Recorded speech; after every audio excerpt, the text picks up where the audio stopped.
Hello বন্ধুরা, তোমরা কারা কারা চা প্রেমী লোক আছো প্লিজ আমাকে কমেন্টে জানাবে, যাদের রাত্রি 2:30টার দিকে ঘুম থেকে উঠে চা খেতে ইচ্ছে করে। অ্যাকচুয়ালি আমার হাজব্যান্ড কেবল ডিউটি থেকে আসলো, তো ওর বায়না চা খাবে, এই জন্য লং দিয়ে সুন্দরভাবে লাল চা বানালাম।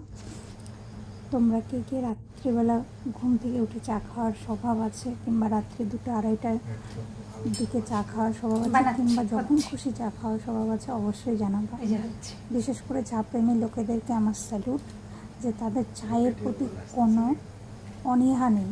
যখন দেবে তখনই খাবে, সে রাত্রি 2টো হোক, আর ভোর 5টা হোক, আর দুপুর হোক, আর যখনই হোক। তো এইভাবে লং চা কে কে খেতে ভালোবাসো অবশ্যই জানাবে। এই যে আমার চা রেডি, এইবার যাচ্ছে যার বায়না তার কাছে। এই যে চলে এসছে চা